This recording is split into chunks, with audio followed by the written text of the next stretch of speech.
Bismillahirrahmanirrahim. Dear candidates, Assalamu alaikum. I am Dr. Muhammad Aslam Asadi, Chairman Department of Statistics, Bahauddin Zakariya University, Multan.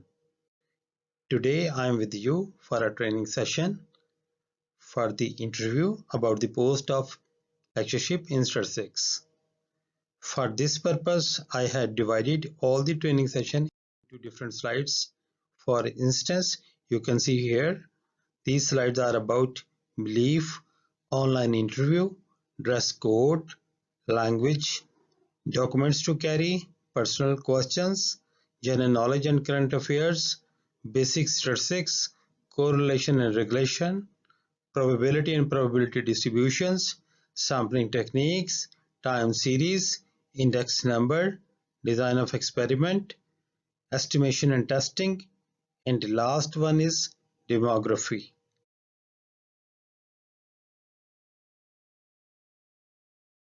I have read all these topics, reason that in any case, if we have shortage of time, you should have idea what sort of topic you should cover for the preparation of this interview, right? Some new members are going to admit, and I'm going to admit them. Now we take start from the very first slide, that is belief. अब इसमें एक बात आपने जहन में रखना है कि बिलीफ से क्या मुराद है।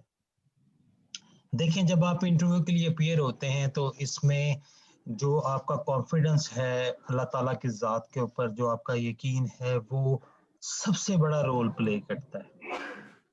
आपका सिलेक्ट होना या ना होना वो सारे का सारा उस ज़ात के इख्तियार में है। हम बहुत अच्छी तैयारी के साथ अपीयर हों, अपने तौर पे अपने आप को बहुत अच्छा वेल प्रिपेयर्ड समझ के आप जा रहे हों मैदान में, तो ज़रूरी नहीं है कि हम सिलेक्ट हों, और अदरवाइज भी हो सकता है। तो इस वजह से आप ये ज़रूर जहन में रखें कि अल्लाह ताला की ज़ात ने यकीनन आपके लिए कुछ बहुत बेहतर सोचा हुआ है। लेकिन चूंकि हम इंसान हैं, हम तमाम चीज़ें पहले से अखस या परसीव नहीं कर सकते। तो आपने अपने बेस्ट पे अल्लाह ताला की ज़ात पे तवक्कुल रखते हुए जो आपसे बन पड़ता है वो ज़रूर करें। यानी कि जो सिस्टम अवेलेबल है, जो रूल्स अवेलेबल है, उनके अंदर रहते हुए आप बेस्ट प्रिपरेटरी मेजर्स लें। जो तैयारी आप अपने तौर पे बेस्ट कर सकते हैं वो करें, ठीक है।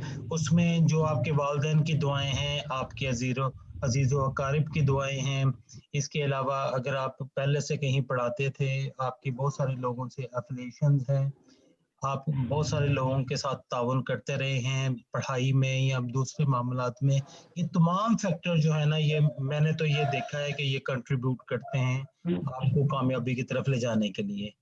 तो आप ये समझें कि अगर अल्लाह ताला ने ये जॉब आपके लिए रखी हुई है तो इंशाल्लाह ये आपको मिलेगी। तो इस एतमाद के साथ आप जिन लोगों का कल इंटरव्यू है वो कल अपीयर हों, जिनका 11 या जो भी शेड्यूल डेट है उसमें जिन्होंने अपीयर होना वो इस हवाले से हों।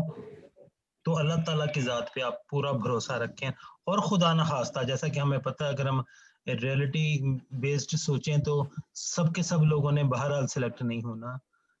तो अल्लाह ताला ने उनके लिए कोई और जगह, कोई और तरीका, कोई और वसीला बनाया हुआ होगा, इंशाल्लाह वो शायद उनके लिए बेहतर हो। तो आपने ये सारी बातें ज़हन में रख के आपने जाना है, और अपनी बेस्ट पे आपने अपनी तैयारी करके जाना है, ठीक है। अपने तौर पे इंसान होने के नाते जो आप अपनी मुमकिन कोशिश कर सकते हैं, उसमें आप कोशिश करेंगे कोई कमी ना छोड़ें, ठीक है। तो ये मेरा पहला पॉइंट होगा कि आपने इन तमाम चीज़ों को ज़रूर मद्देनज़र रखना है कि आप अपने बिलीफ सिस्टम को मजबूत करके जाएं। आमतौर पे बहुत सारे स्टूडेंट जब अपीयर होते हैं, कैंडिडेट जब अपीयर होते हैं, तो ऐसे शेकी सी सिचुएशन के अंदर होते हैं, वो लगता है कि ये कोई ना डावाडोल से, जिसे हम आम जुबान में कहते हैं, तो उसके साथ आए होते हैं। तो नहीं, अब अगर मैं अपीयर हो रहा हूँ कल सपोज इस पोस्ट के लिए, लेक्चरशिप की पोस्ट के लिए, तो मेरे दिन में ये है कि मैंने लेक्चरर ही बनना है, ठीक है, ताकि मेरा फुल फोकस जो मैं होके जाऊं वहां पे जब मैं कल अपीयर हूं, मुझसे जो भी क्वेश्चन किए जाए, मैं जो भी बात कर रहा हूं, तो मैं एक टीचर होने के कॉन्टेक्स्ट में कर रहा हूं, ठीक है। तो इस बात को आपने ध्यान में रखना है। राइट। मैं क्वेश्चन आंसर आपके लूंगा, पहले आप ये पॉइंट्स सुन लीजिएगा ताकि जो हमारा टाइम है ना वो इस हवाले से वो बचा रहे। नेक्स्ट जो हमारा पॉइंट है वो है ऑनलाइन इंटरव्यू। अच्छा, इसमें आज जो सिर्फ एक आधा कोई आप में से मुझे आंसर कर दे, क्या आप में से कुछ लोगों को कंफर्म हो गया है कि उनका कल वाला इंटरव्यू ऑनलाइन है कि नहीं? जी, कोई बताएगा कि आपको कंफर्म हो गया क्या इंटरव्यू आपका ऑनलाइन है?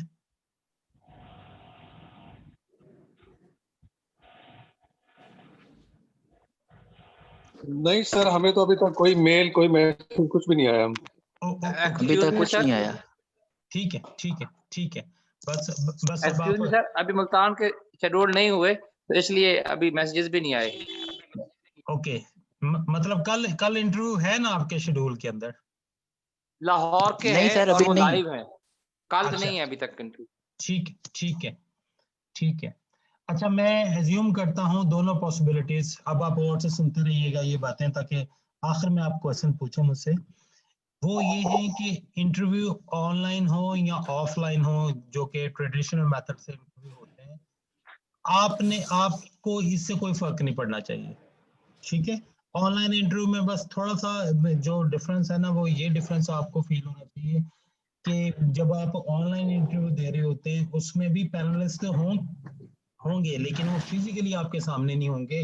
कोई एक बड़ी स्क्रीन आपके सामने हो सकती है जिसमें आपको तमाम जो पैनलिस्ट हैं वो एक ही जगह बैठे हुए या मुख्तलिफ लोकेशन पे बैठे हुए उस स्क्रीन पे आपको नजर आ रहे हों, लेकिन आप फिजिकली उनके सामने वैसे ही अपीयर्ड होंगे जैसा कि आप एक रूटीन एक इंटरव्यू में होते हैं। राइट, आपके सामने कोई एक चेयर आपको ऐसी या टेबल दिया जाए, इस चेयर और साउंड सिस्टम लगा हुआ हो, माइक वगैरह हो आपके पास, जिसमें आपने उसी तरह से इंटरव्यू जो है वो देना है जैसा कि आप रूटीन का ट्रेडिशनल इंटरव्यू देते हैं।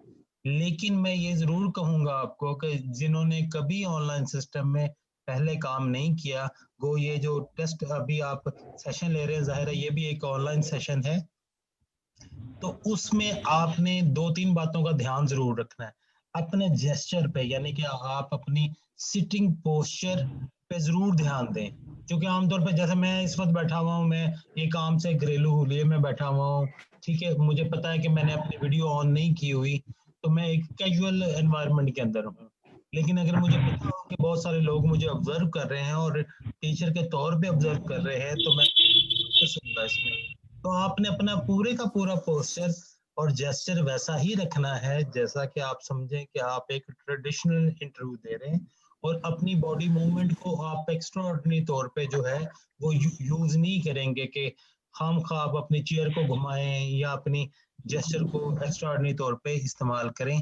आप यूं ही समझें कि आप ट्रेडिशनल तरह का इंटरव्यू दे रहे हैं। फर्क सिर्फ ये होगा कि आपके पास साउंड सिस्टम होगा, आप उसको इस्तेमाल कर रहे होंगे, और एक कैमरा होगा जो कि आपकी वीडियो को कम्युनिकेट कर रहा होगा पैनलिस्ट के सामने। ठीक है, तो अगर ऑनलाइन इंटरव्यू हो तो आपने ये बात जरूर ध्यान में रखनी है कि इसका ये फायदा नहीं लेना कि चूंकि इंटरव्यू ऑनलाइन है तो अब आप लेजी हो जाएं या कैजुअल मूड के अंदर आके आप इंटरव्यू को करवाने की कोशिश करें। बिल्कुल ऐसा ना करें, आप उसी तरह फॉर्मल रहें जैसा कि आप एक रूटीन इंटरव्यू के अंदर फॉर्मल होना चाहिए आपको। ठीक है, फिर इसके मतलब कोई क्वेश्चन होगा तो मैं दोबारा लेता हूँ। अच्छा, उसके बाद है ड्रेस कोड। ये बहुत इंपॉर्टेंट पॉइंट है, ड्रेस कोड, कि जब आप किसी भी इंटरव्यू में, ये ड्रेस कोड में जनरल बात करने लगा हूँ, ये किसी भी इंटरव्यू के मतलब है, जरूरी नहीं कि ये टीचर का इंटरव्यू देने जाएं, और टिपिकली टीचर के इंटरव्यू के मतलब तो है ही है। हम जिस सोसाइटी के अंदर रहते हैं वहां पे नुमाइशी चीजें बहुत ज्यादा काउंट होती हैं। ये है तो अनफॉर्चुनेट बात, लेकिन हकीकत है। तो अपने ड्रेस कोड के ऊपर जरूर ध्यान दें, यानी कि आप प्रॉपरली ड्रेसअप होके जाएं जब आप इंटरव्यू के अपीयर हों। उसका एक नफसाती फायदा आपको बहुत बड़ा मिलता है। आप कभी फील कीजिएगा जब आप एक नया लिबास पहनते हैं कभी भी, तो आपको एक कॉन्फिडेंस फील होता है उस नए लिबास की वजह से। किसी इवेंट के ऊपर अगर आप पुराना लिबास पहने या नया लिबास पहने, तो आप दोनों तरह के ड्रेसेस में आपकी फीलिंग में फर्क होता है। तो एग्जैक्टली इसी तरह जब आप इंटरव्यू के लिए अपीयर होते हैं तो ये चीज वहां भी मैटर करती है। मैं ये नहीं कहता कि आप हर इंटरव्यू में कोई नया लिबास खरीद के जाएं, लेकिन आप एक बेहतरीन सिलेक्शन जरूर करें और वो फॉर्मल सिलेक्शन हो। मसलन जो मेल स्टूडेंट हैं वो पेंट कोट पे, आजकल चूंकि मौसम है ऐसा, वो पेंट कोट पहन सकते हैं, टाई लगा सकते हैं, वो फॉर्मल ड्रेसअप हो। और इसी तरह फीमेल भी अकॉर्डिंगली फॉर्मल ड्रेसअप हो, चाहे उन्हें ये कंफर्म हो कि ये ऑनलाइन इंटरव्यू है, लेकिन उनका ड्रेस जो है वो फॉर्मल ड्रेस होना चाहिए। एक और चीज ध्यान में रखिएगा कि जो पैनलिस्ट होते हैं वो अज्यूम करते हैं कि हम जिन लोगों का इंटरव्यू ले रहे हैं ये लोग जो हैं मुस्तकबिल के टीचर हैं और ये आने वाली नस्ल के रोल मॉडल हैं। तो वो आपको अज्यूम करते हैं एक रोल मॉडल के तौर पे, तो आपके पूरे ड्रेस कोड के अंदर एक रोल मॉडल की झलक नजर आनी चाहिए। तो आप जो चीज भी वेयर अप कर रहे हैं आप ये चीज को जरूर ध्यान में रखें कि क्या ये रिफ्लेक्शन करती है एक रोल मॉडल की। ठीक है, अपने ड्रेसअप को आप पूरा का पूरा ड्रेस जो है वो आप इस सेंस में करें, ड्रेसअप करें कि आप नजर आए कि आप एक रोल मॉडल या टीचर के तौर पे हैं। अगर मैं बाहर की सोसाइटी की बात करूं तो मुझे पता है वहाँ पे स्टोरी बहुत डिफरेंट है, वहाँ इन चीजों के लिए मैटर ही नहीं किया जाता। वहाँ वो ये देखते हैं कि किसी भी बंदे के पास जो टेक्निक है, नॉलेज है, या जिसके लिए उसे लिया जा रहा है बेसिकली वो उसके पास एक्सपर्टीज कैसी है। लेकिन हमारे कंट्री में और ऐसे बहुत सारे और भी कंट्रीज हैं वहाँ पे बहरहाल स्टोरी डिफरेंट है। वहाँ आपकी जो जारी पर्सनालिटी है वो भी बड़ी कंट्रीब्यूट करती है किसी भी जगह सक्सेस लेने के लिए। तो आप इस वजह से वहां से लूज ना कीजिएगा, तो आप कोशिश करेंगे अपने को अपना ड्रेस को प्रॉपर रखें। ठीक है, बहुत सारी जगहों पे आप अब तो चूंकि आप लेक्चर का इंटरव्यू देने जा रहे हैं, तो अगर आप एफपीएससी का इंटरव्यू दे रहे हो और बहुत सारी जॉब्स के लिए कंपटीशन की जॉब के लिए इंटरव्यू देंगे तो वो आमतौर पे ड्रेस कोड बता भी देते हैं आपको। कॉल लेटर के अंदर ही लिखा हुआ मिल जाता है कि क्या ड्रेस कोड होगा। मसलन ये लिखा हुआ होता है कि आप पैंट शर्ट के साथ टाई लगाएं, या ये लिखा हुआ होगा कि शलवार कमीज के साथ वेस्ट कोट पहने। तो ऐसा ही कोई फॉर्मल ड्रेस कोड जो है ना वो मैं चाहूंगा कि आप अडॉप्ट करें जब आप इंटरव्यू के लिए अपीयर हों। ठीक है, दो तीन चीजें और भी ध्यान में रखिएगा। अगर आप में से कोई मफलर पहनता है, टोपी पहनता है, कोई ऐसी जो सर्दी से बचने के लिए कैजुअल वेयर अप लेता है, तो उसको अवॉइड करें। ठीक है, कम से कम इंटरव्यू देने के दौरान जरूर उसको अवॉइड करें। मतलब ऐसे आप टोपी पहन के चले जाएं इंटरव्यू देने के लिए, ठीक है, या आप उस मफलर लपेट लें गले में, तो आप उसके अवॉइड करें। ठीक है, एक फॉर्मल लुक आपके में आनी चाहिए। ठीक है? उसके बाद है लैंग्वेज। अच्छा, मैं अपना ये म्यूट करने लगा हूँ, आप लोग ऑफ कर दें, आवाजें आ रही है। जी, ये मैं म्यूट करने लगा हूँ सबको, क्योंकि इसमें फिर प्रॉब्लम आएगी आपको। जी, म्यूट कर दिया मैंने, बाद में मैं सर वो कुछ इनको अप्रूव कर दें जो रिक्वेस्ट वो वगैरह कर आई दिया है। मैंने कर दिए ठीक वॉइस ठीक आ ठीक। रहे हैं। ठीक है ना, जो हो रहे हैं मैं उनको साथ साथ करता जा रहा हूँ बार बार देख के, तो एडमिट करता जा रहा हूँ उनको। जी, उसके बाद है लैंग्वेज। ये एक बड़ा इंपॉर्टेंट फैक्टर है कि लैंग्वेज क्या होनी चाहिए। इवन मैं भी जब आपसे बात कर रहा हूँ तो मैंने मिक्स कर दिया, कहीं मैंने इंग्लिश थोड़ी बहुत इस्तेमाल कर ली, कहीं मैंने उर्दू में बात कर ली आपसे।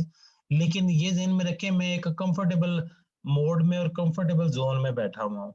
ठीक है, मैं किसी को इंटरव्यू नहीं दे रहा, ना किसी का इंटरव्यू ले रहा हूँ, और ना किसी को सिलेक्ट कर रहा हूँ, ना सिलेक्ट होने जा रहा हूँ। जब आपके साथ ये मामला होता तो ऐसा नहीं होता। वहां पे आपकी लैंग्वेज बहुत ज्यादा कंट्रीब्यूट करती है, especially when you are going to be selected for a post of teacher। क्योंकि टीचर से वो खासतौर पे उस्ताद से बहुत ज्यादा एक्सपेक्ट किया जाता है। आप ये ध्यान में रखें कि जो पैनलिस्ट होते हैं उन पैनलिस्ट में कुछ लोग ऐसे होते हैं जो सब्जेक्ट एक्सपर्ट होते हैं, यानी कि आपके स्टैट के सब्जेक्ट के एक्सपर्ट होंगे। आमतौर पे वो 2 लोग होते हैं, 2 के अलावा बाकी तमाम जो हैं वो सब्जेक्ट एक्सपर्ट नहीं होते हैं। वो भी सब्जेक्ट के मतलब नो हाउ रखते हैं, but they are not expert for that subject. वो बेसिकली आपकी बाकी चीजों को देख रहे होते हैं, उसमें आपकी लैंग्वेज है, आपकी साइकोलॉजी है, आपका बिहेवियर है, आपकी पर्सनालिटी है। तो उनका जोर इन बातों पे जरूर होता है कि आपकी लुक्स कैसी हैं, आपकी लैंग्वेज कैसी है, बातचीत का अंदाज कैसा है, आप में कन्विंसिंग पावर कितनी है, कितना का आप लोगों को मोटिवेट कर सकते हैं, कितना का आप उसे एंगेज कर सकते हैं। क्योंकि ये सारे काम आपने करने ही बोल के होते हैं, तो that's why language is very important. तो यहाँ जो लैंग्वेज से मुराद है वो बेसिकली ये है कि what should be the adopted language during interview, कि आपने क्या इंटरव्यू इंग्लिश में देना है कि इंटरव्यू आपने उर्दू में देना है। What is the principle here? तो प्रिंसिपल एक ही है, आपने ये बात ध्यान में रखनी है कि जिस मोड में आपसे क्वेश्चन पूछा जाएगा उसी मोड में आपने आंसर करना है। अगर आपसे पैनलिस्ट जो है इंग्लिश में क्वेश्चन करते हैं तो you should reply in English. अगर वो उर्दू में सवाल करते हैं तो आप उर्दू में जवाब दें, ठीक है। अनटिल अनलेस आपसे कहा जाए कि आप लैंग्वेज चेंज करें। आमतौर पे ऐसा होता नहीं है, मतलब अगर मैं आपसे क्वेश्चन कर रहा हूँ इंग्लिश में तो मैं एक्सपेक्ट करूंगा कि आप इंग्लिश में ही मुझे जवाब दें, और इसी तरह अगर मैं क्वेश्चन कर रहा हूँ उर्दू में तो फिर आपकी चॉइस है, लेकिन वो प्रेफरेबल यही है कि आप उर्दू में जवाब दें। अब आप कोशिश करेंगे जिस लैंग्वेज में आपसे क्वेश्चन पूछा गया है उसी लैंग्वेज में आप उसे आंसर करें। आमतौर पे ऐसा भी होता है कि वो क्वेश्चन आपसे पूछ रहे हैं इंग्लिश में, आप जवाब दे रहे हैं उर्दू में, तो वो आगे से मना कर देते हैं कि नहीं इंग्लिश में जवाब दे। अब इससे दो गड़बड़ हो जाती हैं। पहली बात तो ये है कि जब आपसे क्वेश्चन इंग्लिश में पूछा जाता है और आप उर्दू में जवाब देते हैं फॉर एनी रीजन कोई भी हो, लेकिन पैनलिस्ट ये समझते हैं कि शायद आपको इंग्लिश नहीं आती, फिर वो आपको इंस्ट्रक्ट करते हैं कि नहीं जवाब इंग्लिश में दें। तो ये चीज थोड़ी सी ना नेगेटिव जो मार्क्स है ना आपके अगेंस्ट वो कैरी करती है, तो ये नौबत ना आने दें। अगर वो पूछते हैं इंग्लिश में तो आप इंग्लिश में जवाब दें। ऐसा हो सकता है कि मेरी आपकी और यहाँ बहुत सारे लोगों की इंग्लिश बहुत अच्छी ना हो, आपको बहुत अच्छा इंग्लिश में बोलना ना आता हो, तो ये बात इतनी मैटर नहीं करती। ट्राई करें आप बोलने की। अगर बिलफर्ज आप बहुत अच्छी इंग्लिश नहीं बोल पाएंगे तो वो आपको खुद ऑफर कर देंगे कि कोई बात नहीं आप उर्दू में जवाब दे दें, then that would be fine. लेकिन अदरवाइज आप मोड अपने तौर पे चेंज करने की कोशिश ना करें। इंग्लिश में पूछा जाए तो इंग्लिश में बताएं, उर्दू में पूछा जाए तो उर्दू में बताएं, ठीक है। तो ये बात आपने जहन में रखनी है। और खास तौर पे अगर ऑनलाइन इंटरव्यू है तो उसमें बहुत चांसेस हैं कि क्वेश्चन आपसे इंग्लिश में पूछे जाए। ये एक आमतौर पे क्या से कहना चाहिए कि साइकोलॉजिकल इफेक्ट होता है कि जब आप ऑनलाइन मोड पे होते हैं यानी कि रिमोट बैठे हुए होते हैं तो यूजुअली आप जो लैंग्वेज इस्तेमाल करते हैं वो रूटीन की लैंग्वेज से हट के इस्तेमाल करते हैं, ठीक है।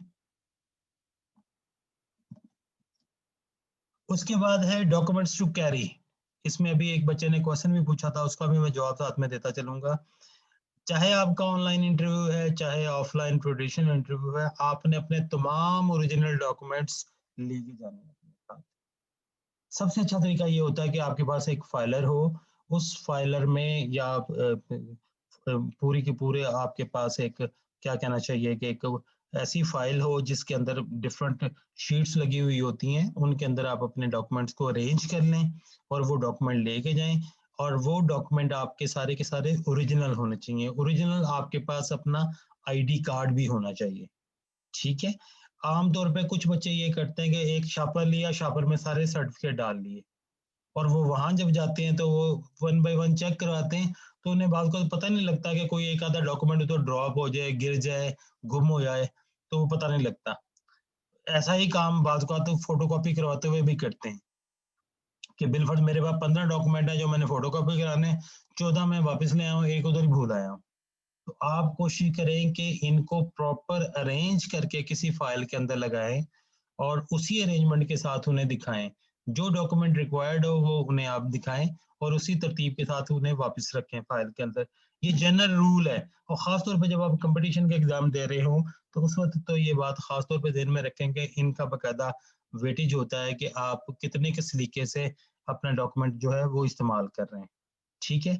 अच्छा, मुझे रिमाइंडर आ रहा है कि टाइम शॉर्ट हो रहा है, ठीक है। मैं अभी इमीडिएटली जब से टाइम खत्म होगा मैं एक और कनेक्शन जो है आपको लिंक सेंड करूंगा, तो फिर उसमें आपको लॉगिन होना पड़ेगा। चूंकि हम इस्तेमाल कर रहे हैं जूम, तो जूम पे रिस्ट्रिक्शन है, आप सबको पता है 40 मिनट की, तो शुरू के 10 मिनट तो हमारे वैसे ज़ाया हो गए थे। तो वो मैं लिंक आपको शेयर करूंगा, तो आप दोबारा उस लिंक से ना कनेक्ट हो जाएंगे, तो इंशाल्लाह फिर हम ऑनलाइन आ जाएंगे। अच्छा, ओरिजिनल CNIC जो है वो आपने लेके जाना है। इसके बाद थीसिस किसी भी लेवल पे अगर आपने रिसर्च की थी, जैसा कि बीएस में आपने की थी, या आपने मास्टर लेवल पे की थी, या आपने एमफिल किया हुआ और आपने कोई थीसिस लिखा हुआ है, ठीक है, तो वो थीसिस अपने साथ लेके जाएं, लेकिन शो तब करें जब वो डिमांड करें। जैसा कि अगर आप ऑनलाइन इंटरव्यू देते हैं तो जाहिर है इसके बड़े कम चांसेस हैं, चूंकि ऑनलाइन शो करना थोड़ा सा मुश्किल हो जाएगा। तो अगर आपका थीसिस आपके पास होगा, थीसिस आपके पास हो, अगर उनमें से कोई पैनलिस्ट आपसे पूछे कि शो योर वर्क, तो फिर आप अपने थीसिस को उनको दिखाएं। वैसे अपने साथ जरूर कैरी करें अपना थीसिस, ठीक है, ना सिर्फ कैरी करें बल्कि आपको याद हो उसका टाइटल क्या है और उसकी मेन फाइंडिंग क्या है। मतलब ये नहीं कि सिर्फ थीसिस उठा के ले जाओ और आप कहें जी चूंकि आपने 2 साल पहले, 4 साल पहले, 3 साल पहले काम किया था तो अब आप भूल चुके हैं ये वाला काम, तो ये नहीं चलेगा, ठीक है। वो थीसिस पूरे का पूरा आपको जो उसके मेन फाइंडिंग्स हैं वो पता होनी चाहिए।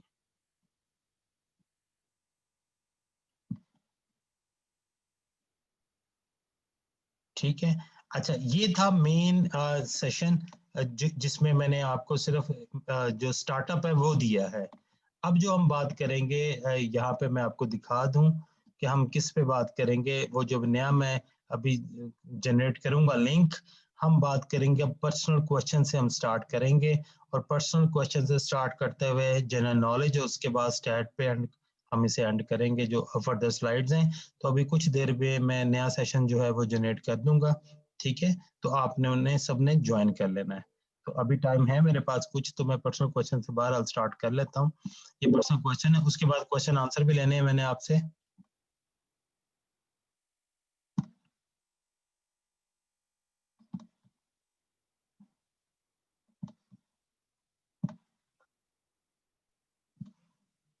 जी 1 मिनट मुझे दीजिएगा जरा।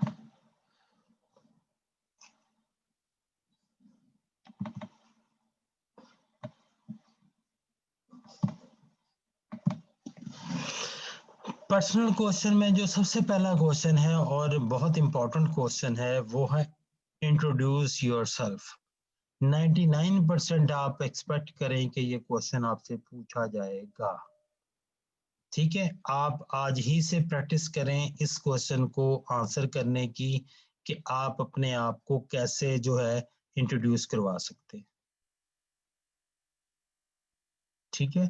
इसका तरीकाकार आमतौर पे ये होता है कि जब आपसे ये कहा जाता है कि इंट्रोड्यूस योरसेल्फ, तो आप बताएं जी आपने कहाँ से मास्टर किया, कहाँ से एफएससी की, कहाँ से ग्रेजुएशन की, कहाँ से मास्टर किया, उसके बाद अगर आपने एमफिल किया हुआ तो वो कहाँ से किया।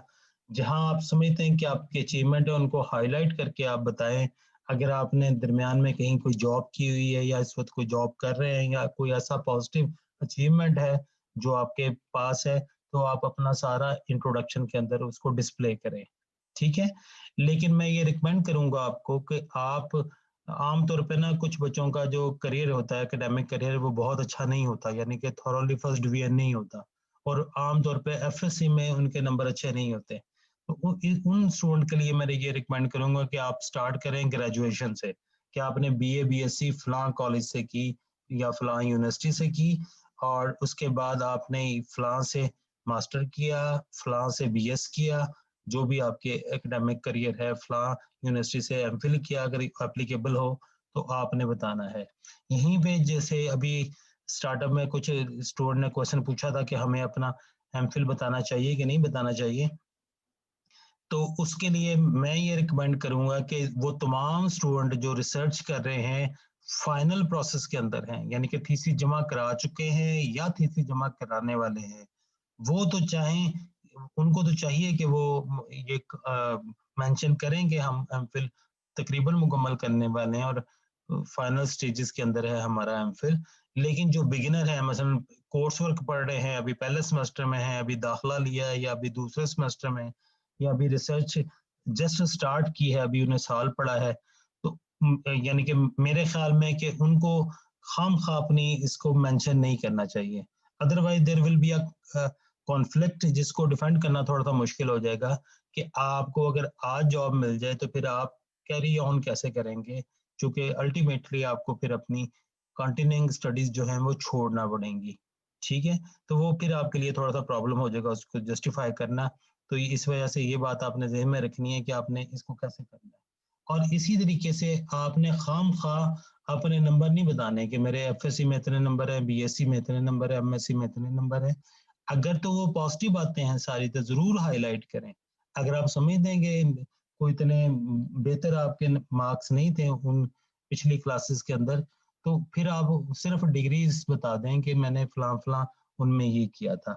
अच्छा, इसके साथ एक जुड़ी हुई बात भी है, वो बड़ी अहम है।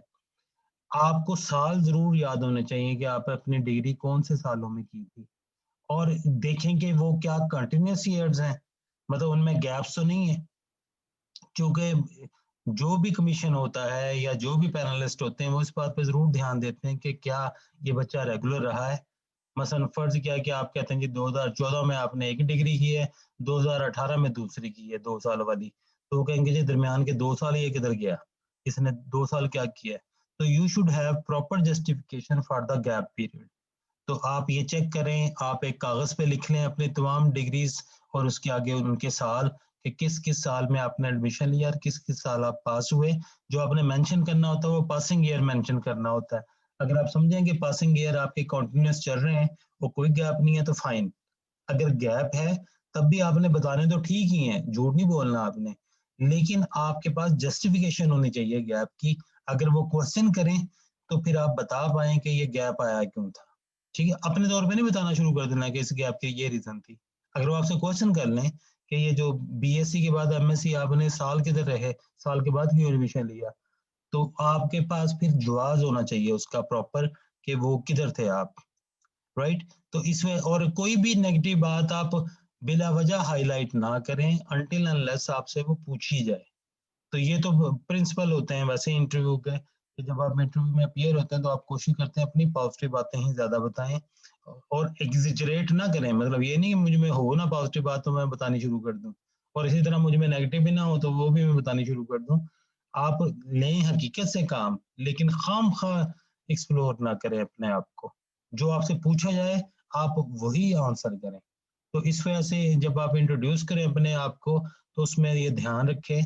तो मैं आपको रिकमेंड करूंगा कि आप दोस्त आपस में एक दूसरे का इंटरव्यू करें और एक दूसरे से जो है इंट्रोडक्शन लें एक दूसरे का एक्सरसाइज के तौर पे।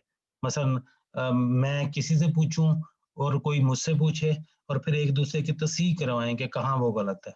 ठीक है, और उसको रटे ना, जैसे हिल हिल के कोई बंदा रटी रटाई चीज बोल रहा था, नहीं, ठहर ठहर के आप बताएं और पूरा समझ में आने वाले अंदाज में बताएं आप। ठीक है, अगर आपका मैट्रिक से शानदार करियर है तो मैट्रिक से स्टार्ट करें, अगर आपका एफएससी से शानदार करियर है तो एफएससी से स्टार्ट करें ऑनवर्ड। इसके बावजूद वो ये हो सकता है कि वो ये अगर मैं बिल्कुल ग्रेजुएशन में बताऊं तो हो सकता है वो मुझसे फिर पूछें कि नहीं हमें एफएससी और मैट्रिक का भी बताएं, तो अब मुझे बताना पड़ेगा। ठीक है, तो फिर मुझे लाजमी बताना पड़ेगा कि मैंने मैट्रिक कब और कहाँ से किया और इसी तरह एफएससी कब और कहाँ से की। और ये भी ध्यान में रखें कि आपको अपने स्कूल और कॉलेज के नाम भी पता होने चाहिए। ठीक है, मैंने कुछ इंटरव्यू में ये देखा है कि पैनलिस्ट इंसिस्ट करते हैं कि हमें बताएं स्कूल का नाम क्या था, कॉलेज का नाम क्या था। उसका पर्पज कोई और नहीं होता, सिर्फ ये होता है कि आप मेंटली कितने अलर्ट बैठे हुए हैं उस इंटरव्यू के अंदर। ठीक हो गया। अच्छा, उसके अलावा क्या पूछा जा सकता है आपसे? ये एक बहुत ही इंपॉर्टेंट क्वेश्चन है जो पर्सनल क्वेश्चन में आता है कि what are you doing these days, इन दिनों आप क्या कर रहे हैं। ये बहुत ही इंपॉर्टेंट क्वेश्चन है। ठीक है, 99% ये भी आप एक्सपेक्ट करें कि ये क्वेश्चन आपसे पूछा जाएगा। अब आपके पास हर कोई ना कोई जवाब होना चाहिए मसरूफियत का। ठीक है, अब जैसे कुछ बच्चे जैसे कि बताया कि हमारा थीसिस सबमिट होने वाला, कुछ वाइवा देने वाले हैं।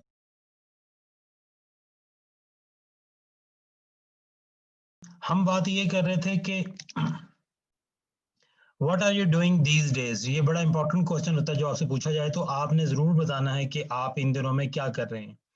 अगर आपकी कोई एक्टिविटी है जो पॉजिटिव एक्टिविटीज हैं उनको जरूर हाईलाइट करें। मतलब अगर आप किसी कॉलेज में पढ़ा रहे हैं, किसी यूनिवर्सिटी में लेक्चर दे रहे हैं, आपकी कोई थीसिस सबमिशन लास्ट डेज में है तो आप बताएं।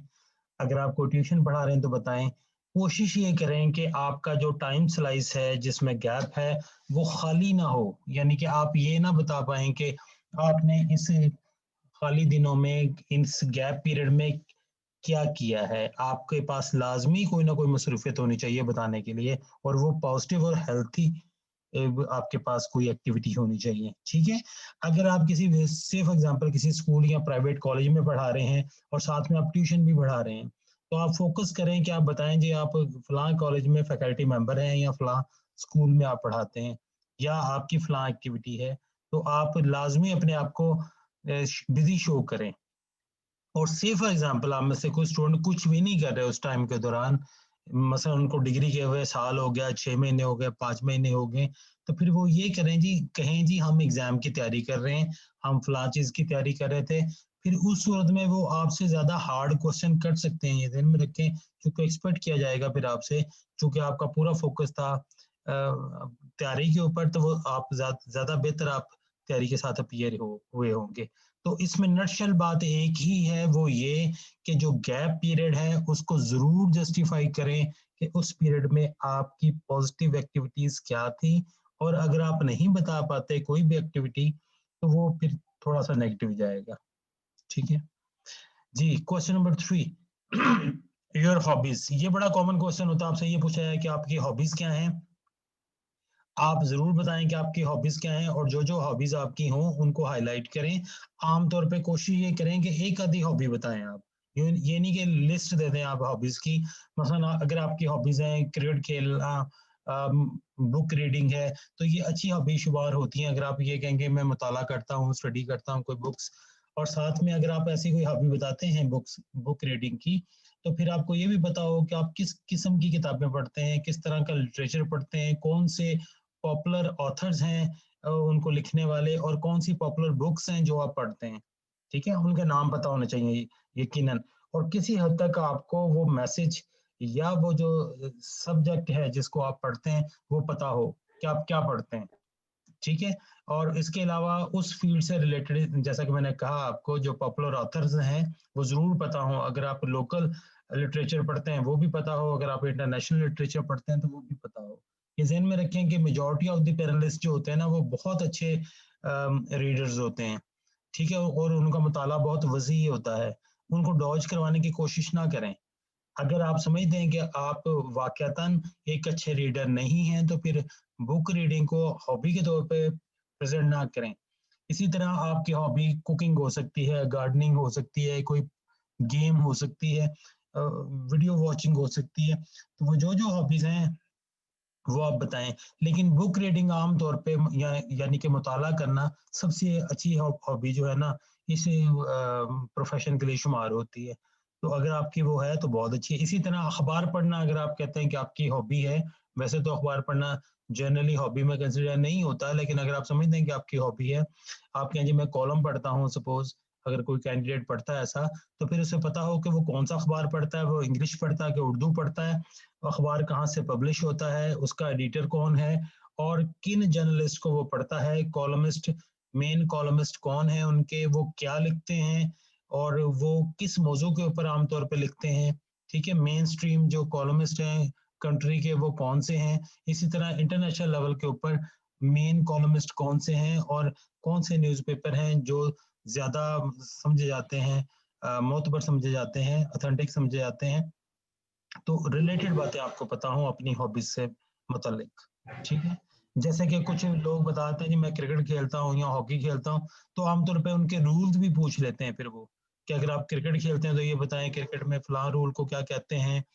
इसी तरह से हॉकी या फुटबॉल में या बैडमिंटन वगैरह में उस कोर्ट की लंबाई पूछ लेते हैं, नेट की ऊंचाई पूछ लेते हैं, ठीक है।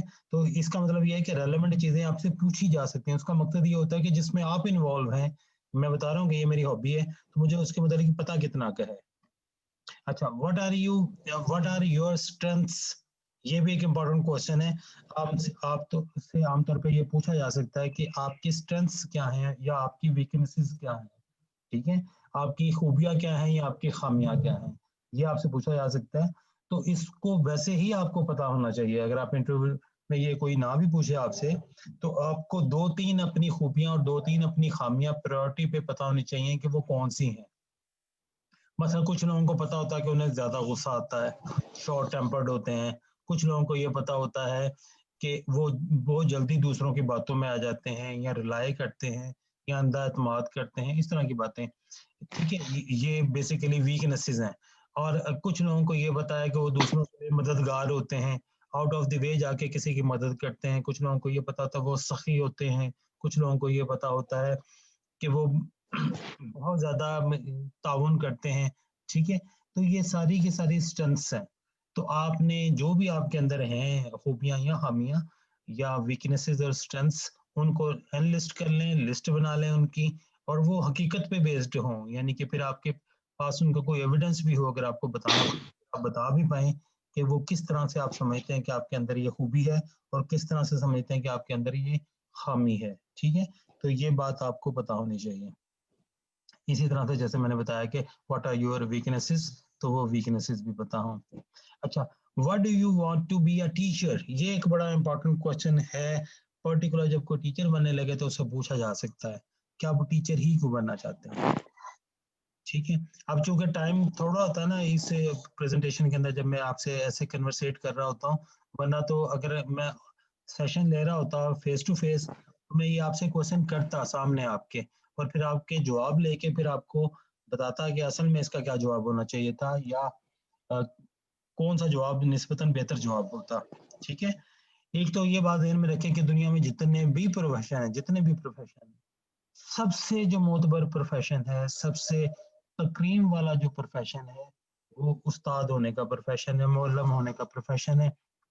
और ये हमारे हजूर पाक सल्लल्लाहु अलैहि वसल्लम का भी फरमान है कि जो उस्ताद होना है वो सबसे अफजल पेशा है। खुद आप सल्लल्लाहु अलैहि वसल्लम भी एक मौलम के तौर पे हम सबको पता है कि जाने जाते हैं, और ये पैगंबराना पेशा है।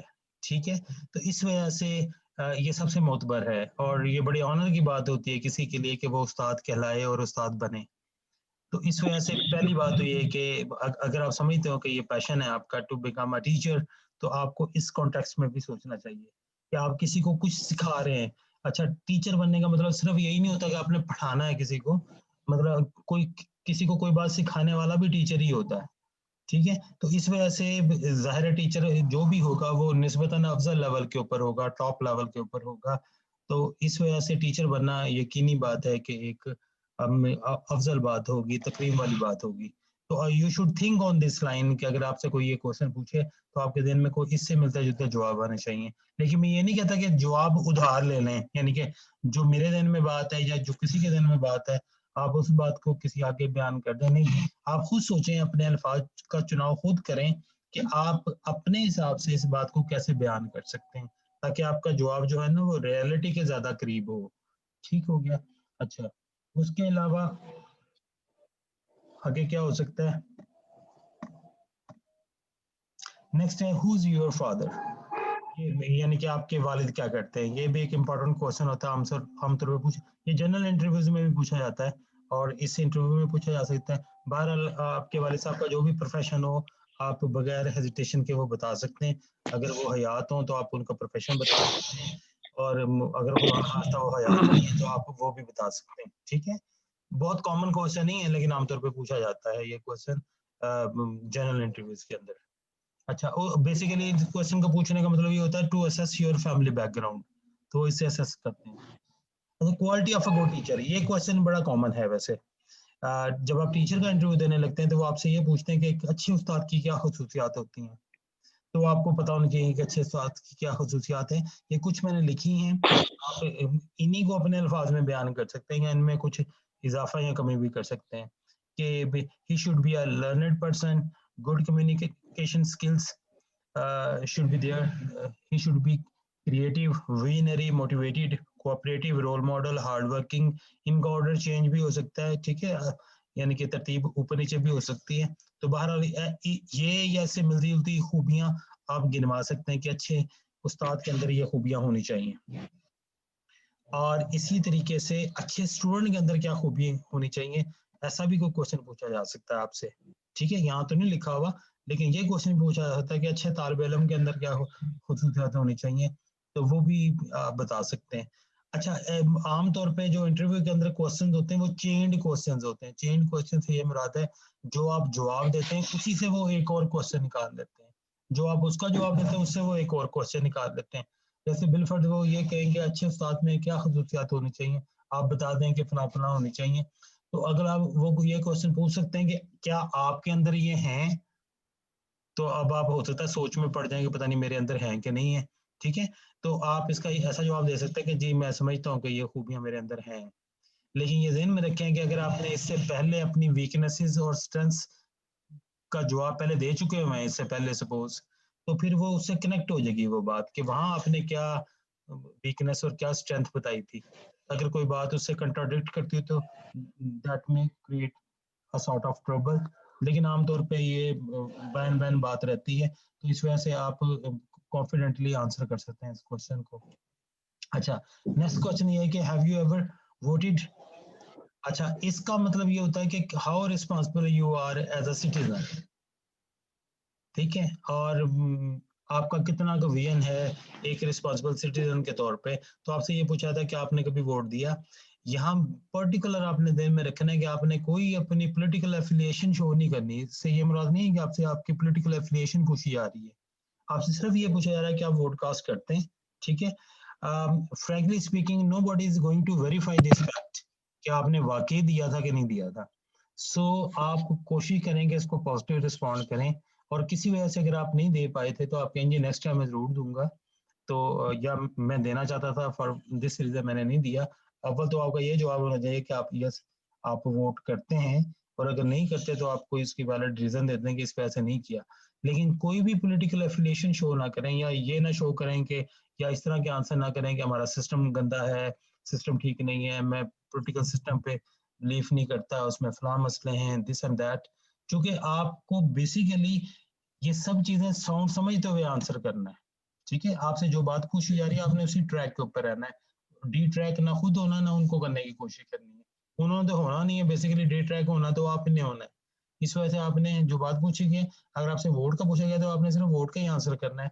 अगर दिया है तो फाइन, कोशिश करेंगे पॉजिटिव आंसर ही करें, यस आपने वोट किया है। अगली बात वो नहीं पूछेंगे किसको किया क्यों किया, ऐसा नहीं पूछेंगे। लेकिन ये आपको बताना चाहिए। हाँ, इससे रिलेटेड क्वेश्चन ये जरूर हो सकता है कि वोट देने की एज क्या होती है, यानी कि कम से कम किस एज में वोट दिया जा सकता है। तो वो यकीनन आपको पता होगा कि जिस एज में आपका आईडी कार्ड बन जाता है उस एज में आप वोट भी कास्ट कर सकते हैं। अच्छा, खैर अगला क्वेश्चन ये है कि do you read any newspaper regularly, name of any editor, name of any popular columnist. ये बात मैं पहले भी कर चुका हूँ, दोबारा इसको रिपीट मैं नहीं करता। ये आपको वैसे ही बताना चाहिए कि आप कौन सा अखबार पढ़ते हैं। कोई एक अखबार आपके मुताले में जरूर होना चाहिए, बट आई वुड सजेस्ट कि जिस दिन आप इंटरव्यू देने जाएं, जैसे कि कल या परसों या जिस दिन भी आपकी बारी हो, कम से कम उससे एक दो दिन पहले, जैसे कल देने जा रहे हैं तो आप आज और कल का अखबार जरूर पढ़ के जाएं। ठीक है, कोई एक अखबार मेन स्ट्रीम जो भी न्यूज़पेपर है उसको जरूर पढ़ें, उसकी हेडलाइन पढ़ें, एडिटर का नाम डेट वगैरह ये चीजें पढ़ें। इसके साथ ही जुड़ी दो तीन बातें और भी हैं, वो ये कि जैसा कि हमें पता होता है कि ये मंथ कौन सा है, साल कौन सा है, इसी तरह से कमरी महीना यानी कि जो चांद का महीना होता है और उसकी तारीख होती है वो भी पढ़ के जाएं। अब वो तो आमतौर पे पता होती है आपको, लेकिन उसके बावजूद बाद बहुत कंफ्यूज हो जाते हैं कि ये कौन सी सदी है। ठीक है, जैसे वैसे तो हमें पता ना 2020 है, कमरी उधर से कौन सी ये हिजरी है, और इस हिजरी के अलावा कौन सा कमरी साल है, और उसके अलावा ये कि महीना कौन सा है और डेट कौन सी है। ठीक है, ये चीजें पता होनी चाहिए। इसके अलावा बाज बाज औकात ऐसे कंफ्यूज करने के लिए आपसे पंजाबी वाले महीने भी पूछ लेते हैं, लेकिन अगर आपको वो ना भी बताओ तो डजंट मैटर, वो इतना कॉमन नहीं है कि उसके लिए आपको वर्ल्ड होने की जरूरत हो, लेकिन कमरी डेट और साल पता होने चाहिए। अच्छा, tell us anything that feel you proud. ये एक बड़ा इंपॉर्टेंट क्वेश्चन है कि आप कोई अपने अंदर ऐसी चीज बताएं या अपने अराउंड में ऐसी चीज बताएं जिस पे आप फख्र महसूस करते हो। तो आमतौर पे जब ये अचानक क्वेश्चन किया जाता है तो आप इसका जवाब नहीं दे पाते, कोई भी नहीं दे पाता। मतलब बिल्कुल मुझसे भी अचानक ये क्वेश्चन पूछ रहे तो फौरन मुझे भी समझ नहीं आएगी कि मैंने क्या आंसर करना है इसका। इस वजह से ये चीज़ आपको पहले बताई जाती है कि आप थोड़ा सा इन पे सोचें, यानी कि अपने ज़ात के ऊपर आप थोड़ा सा ध्यान दें और इन क्वेश्चन के आंसर तलाश करने की कोशिश करें कि कौन सी चीज़ ऐसी है जो आपके लिए काबिल फख्र हो, जो आप समझते हैं आपके लिए काबिल फख्र है विद रीजनिंग। ऐसे नहीं कि भाई यूं ही काबिल फख्र, मतलब आप कहो मैं चूंकि मैं मुल्तान में रहता हूँ तो बड़ी काबिल फख्र बात है ये। No, you should have proper reason for that. ठीक है। अच्छा, व्हाट इज योर कॉन्स्टिट्यूएंसी, ये भी एक इम्पॉर्टेंट क्वेश्चन है, आपसे आपका हल्का पूछा जाए कि नेशनल असेंबली का हल्का आपका कौन सा है और कौमी असेंबली का आपका हल्का कौन सा है, जो म्युनिसिपल कॉर्पोरेशन है वो कौन सी है, आपका यूसी कौन सा है। अगर आपको एग्जैक्टली पता है तो ठीक है, अगर आपको नहीं पता, सिर्फ एग्जांपल मैं कहूँ जी NA 120 है सपोज, ऐसे एग्जांपल के तौर पे बता रहा हूँ, अगर मुझे पता तो ठीक है, नहीं पता तो आप तुक्का भी लगा सकते हैं, किसी हद तक वो काम करेगा। उसकी वजह ये है कि आपको कुछ ना कुछ तो आइडिया है ना कि what you are talking about, लेकिन कोशिश करेंगे आपको असल में पता हो कि ये क्या है, कौन सा है आपका। अच्छा, what is the popular in your city. ठीक है, ये जब मुख्तलिफ शहरों के लोग बैठे हुए, पैनलिस्ट बैठे हुए आपसे इंटरव्यू कर रहे होते हैं, तो वो आपके शहर के मतलब काफी मालूमात रखे हुए होते हैं ऑलरेडी, तो वो आमतौर पे एक क्वेश्चन पूछते हैं कि आपके शहर में क्या चीज मशहूर है।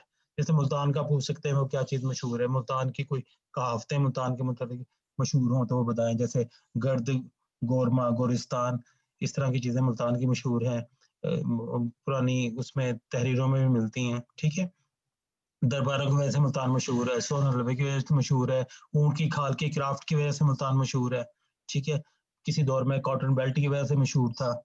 तो इस तरह की कुछ चीजें, और इसी तरह अगर आप किसी और शहर से बिलोंग करते हैं तो वहाँ की भी कुछ ऐसी चीजें होंगी यकीनन, तो वो आपको पता हो कि वो क्या हैं जो कि इंटरनेशनल लेवल पे और नेशनल लेवल पे उस शहर को रिकॉग्नाइज करवाती हैं, तो वो आपको पता हो कि ये है।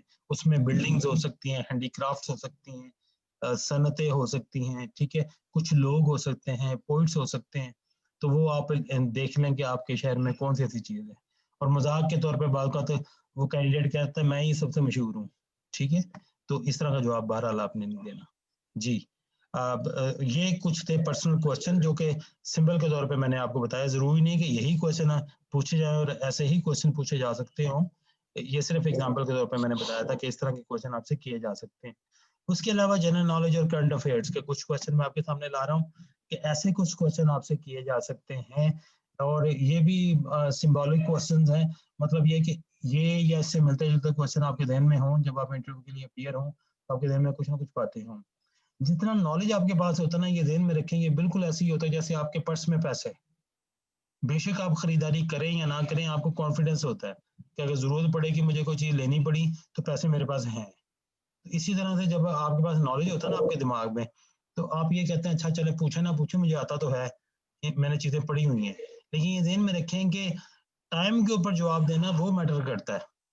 जब आपके पर्स में जब वो कोई आपसे मांगे आप निकाल पाएंगे तो मैटर करेगा ना, तो या आपको पता हो कि आपके पर्स में है क्या और कितने पैसे हैं। इसी तरह से जो आपके दिमाग के अंदर जो चीजें मूव कर रही होती है, वो टाइम के ऊपर अगर आप निकाल पाते हैं वो मैटर करती हैं।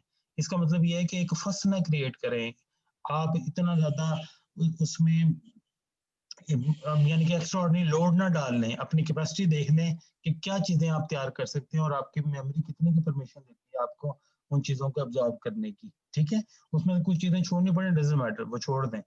इसी तरह चलते चलते मैं साथ में कुछ और भी टिप्स देता जाऊँ आपको।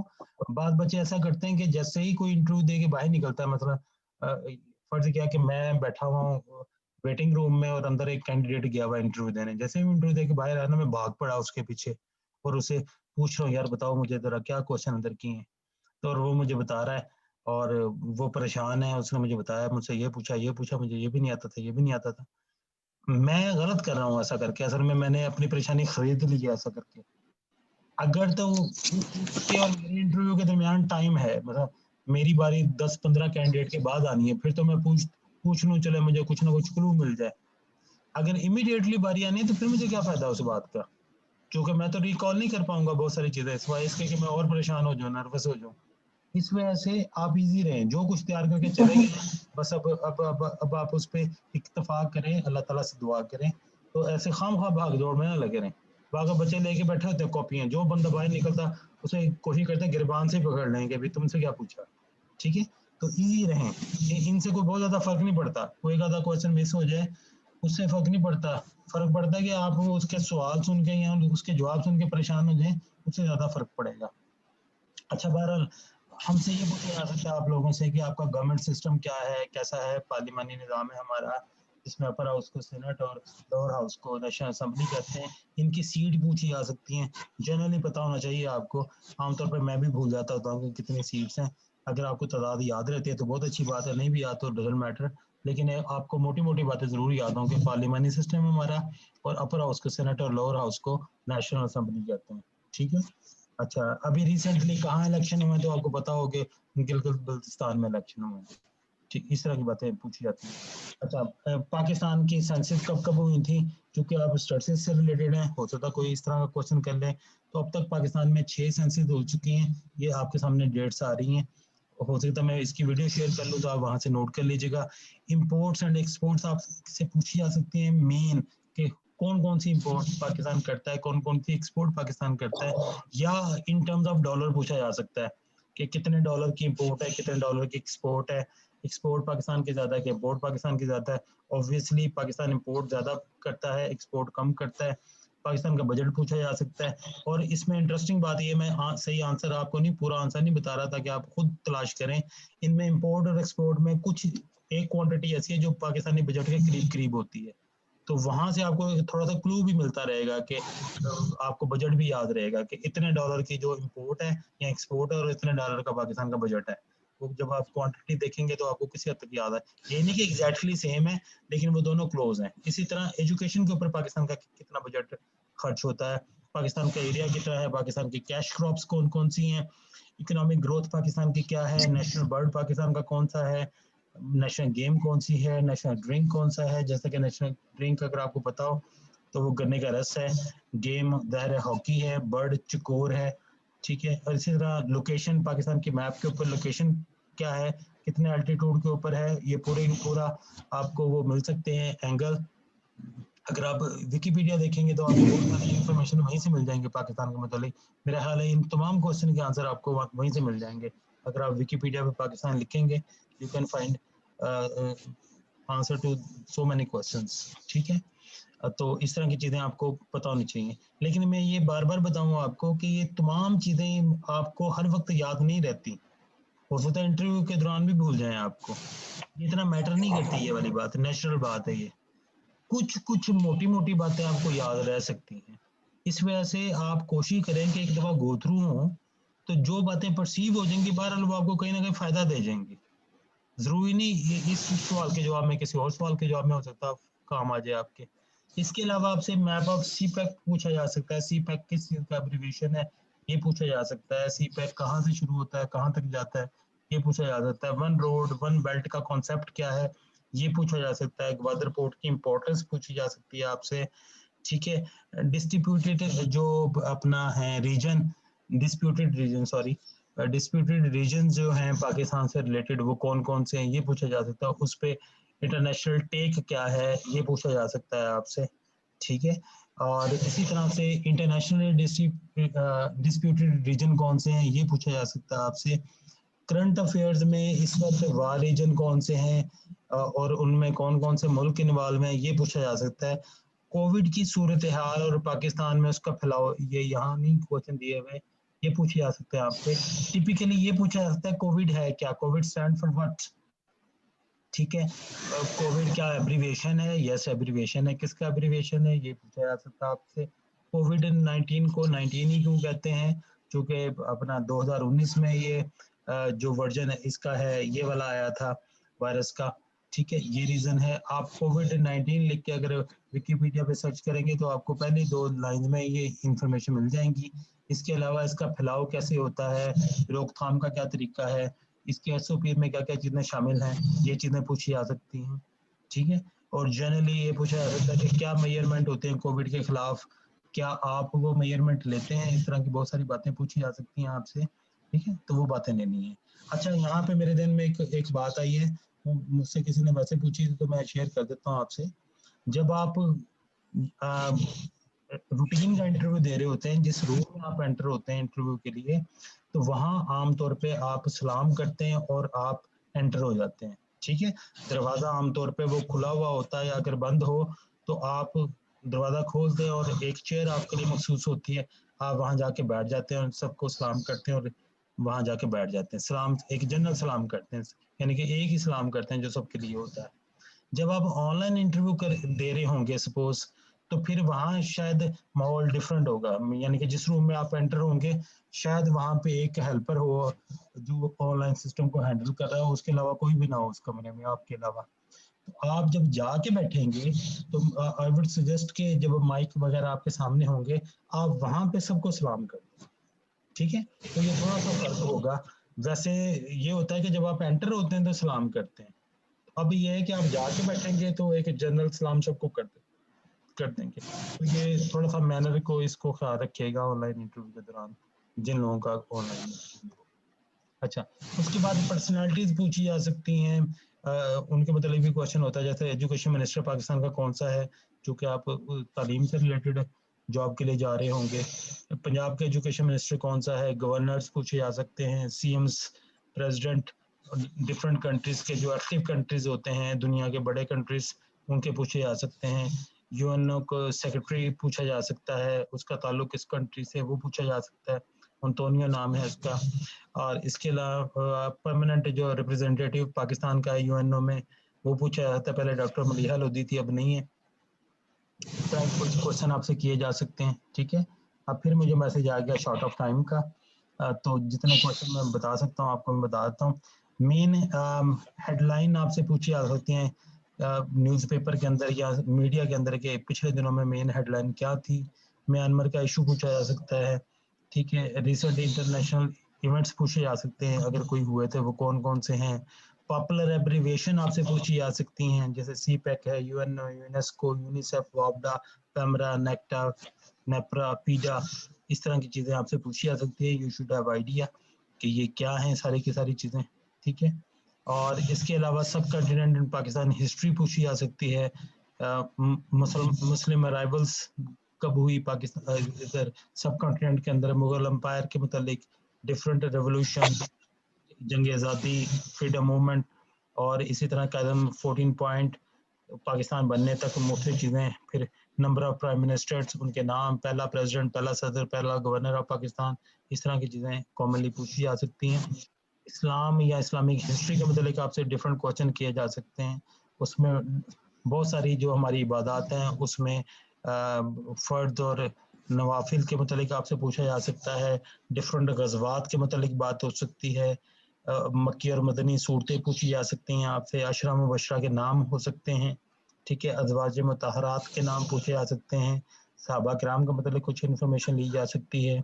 इसके अलावा जो पॉपुलर मुहद्दिस हैं जिन्होंने अहादीस लिखी उनके मतलब पूछा जा सकता है आपसे, या रावी थे उनके मतलब पूछा जा सकता है। कलमात के मतलब नमाज जनाजा इस तरह के और इस्लाम के मुख्तलिफ जो मसाइल हैं इबादत के दौरान वो पूछे जा सकते हैं।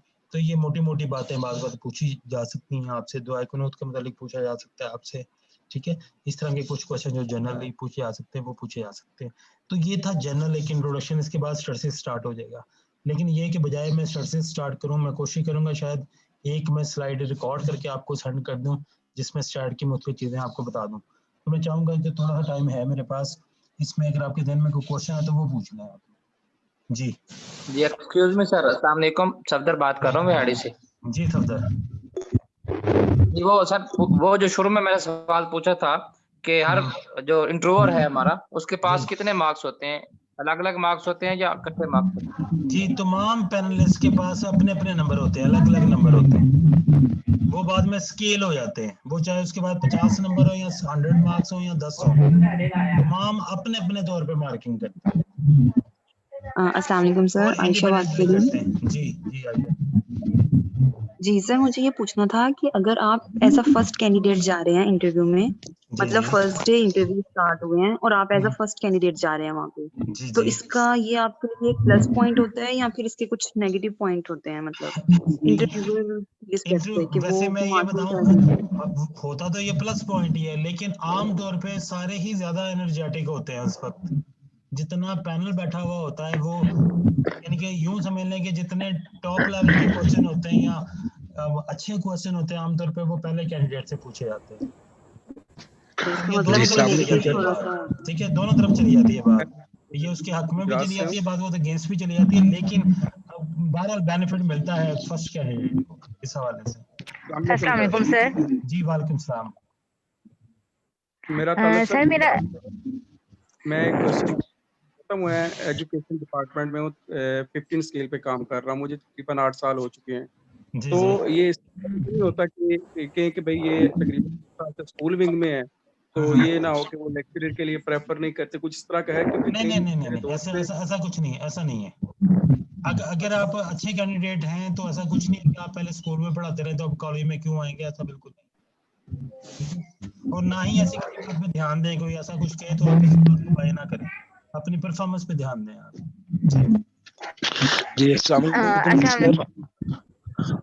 जी सर, ये ड्रेसिंग में पैंट शर्ट लाजमी है या शलवार कमीज की भी की जा सकती है? लाजमी नहीं है, कोई ड्रेस भी ऐसा नहीं है जिसको ये कहा जाए कि लाजमी यही पहनना है, बस फॉर्मल ड्रेस हो। अगर आप शलवार कमीज पहनते हैं तो आज के मौसम के हिसाब से, आजकल के मौसम के हिसाब से मुनासिब है आप ऊपर से कोट या वेस्ट कोट पहने, ठीक है, सिर्फ शलवार पहने। जी बच्चे आप पूछें। जी ठीक होगी सर। अस्सलाम वालेकुम सर, ये मैंने पूछना है कि हम जब जाते हैं इंटरव्यू के लिए तो हम अपनी जो चीजें हैं लाइक हमारे डॉक्यूमेंट्स हैं, हमारा थीसिस है, वो हम लोग अपनी गोद में रखेंगे या अपनी चेयर के बिल्कुल साथ रखेंगे या बिल्कुल टेबल पे रखेंगे? और जब हमने अपने डॉक्यूमेंट्स दिखाने हैं तो हम किस अरेंजमेंट से दिखाएंगे उन्हें? यानी एक फाइल में उनको उनके हवाले कर दें या एक वन बाय वन उन्हें दिखाएं? क्या तरीका है? आमतौर पे कोई क्लर्क होता है जो डॉक्यूमेंट आपके चेक करता है और उसके पास ऑलरेडी लिस्ट बनी हुई होती है कि उसने क्या चीजें चेक करनी है। वो आपसे मांगता रहता है कि मतलब वो कहेगा मुझे मेडिकल दिखाएं, मुझे फलान दिखाएं, मुझे फलान दिखाएं। जिस तरतीब से वो चीजें मांगेगा उसी तरतीब से आप उसे दिखाते रहेंगे, ठीक है सर। तो ये उस पैनल के सामने ही होगा? ये सारा काम उस पैनल के सामने होगा? नहीं बच्चे, ये आपके इंटरव्यू जाने से पहले होगा, ये जाते ही ये कर लेंगे। तो हम ये अगर ये चीजें और तो हम ये चीजें अपने साथ फिर उस रूम में भी लेकर जाएंगे? जाहिर है आपके पास बैग होगा ना, या कोई ना कोई ऐसी चीज होगी, फोल्डर होगा, आप साथ ले जाएं। कोशिश करें उसे साइड पे, टेबल के फ्रंट पे बिल्कुल ना रखें, अगर साइड पे कोई जगह है तो वहां रख दें, ये कोई बहुत ज्यादा मैटर नहीं करती। Thank you sir. एग्जांपल एक बंदा एमफिल किया हुआ स्टैटिस्टिक्स में और उसके 2-3 पेपर पब्लिश किए हैं और कुछ इंटरनेशनल कॉन्फ्रेंसेस में, तो ये चीज प्लस पॉइंट में जा सकती है अगर उनको बता दें आप। जी बिल्कुल क्यों नहीं जा सकते, ये बहुत प्लस पॉइंट है आपको, ठीक है।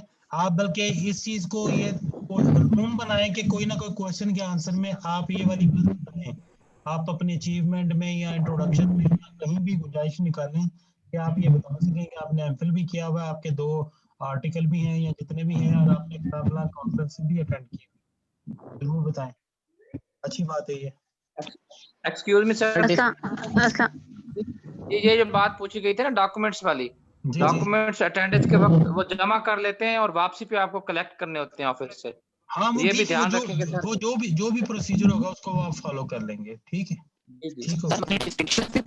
सर वो जो सर हमसे वो क्वेश्चन वर्बली पूछे जाएंगे या बाज़-औक़ात हमें रिटर्न में भी दिया जाएगा कि आप इसको सॉल्व करके दिखाएं? आमतौर पे जो टीचर के इंटरव्यू होता है ना, उसमें कभी-कभी ऐसा होता है कि आप आगे कर दिया जाए कि आप फलां चीज करें, लेकिन उसमें कोई थ्योरम या कोई क्वेश्चन सॉल्व करना नहीं होता। वो ये होता है कि ग्राफ बना के दिखा दें, स्लोप बना के दिखा दें, लीनियर ड्रॉ करके दिखा दें, लीनियर रिग्रेशन लाइन का मॉडल लिख दें। ऐसे शॉर्ट सी बात होती है जो आप एक लाइन में लिख देते हैं या बता देते हैं, बस। यस सर, कि आपको सॉल्व करना पड़ेगा। और सीटीआई के नंबर बता दीजिए, होते हैं नहीं होते? नहीं सीटी अगर आपके फॉर्म में वो उस वक्त नंबर नहीं थे किसी भी एक्स्ट्रा क्वालिफिकेशन के, तो वो शामिल नहीं होंगे नंबर। सर हम अपने डिस्टिंक्शन भी शो करवा सकते हैं? जी बिल्कुल, बताएं अगर आपकी कोई डिस्टिंक्शन थी, कोई पोजीशन थी अपने अचीवमेंट में या जहाँ कहीं मिले आपको, वो बताएं जी आपकी पोजीशन थी यहाँ पे। अपने पॉजिटिव तो आप हाईलाइट करें ना, जो आप समझ। सर पैनल में कितने मेंबर्स होते हैं? ये वेरी करता है, ठीक है। आप एक्सपेक्ट करेंगे उसमें 5 से 7 लोग होंगे, आप ये एक्सपेक्ट करें जी। 2 उसमें सब्जेक्ट के स्पेशलिस्ट होंगे और 3 से 4 लोग हो सकते हैं डिफरेंट, एक हेड करने वाला, उसके अलावा 2-3 लोग और हो सकते हैं।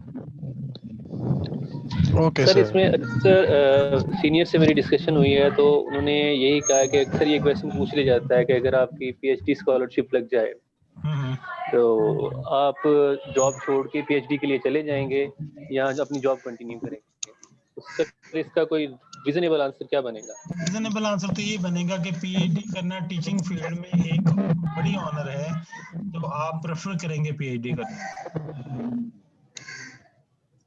ठीक है सर, ठीक है ना। आप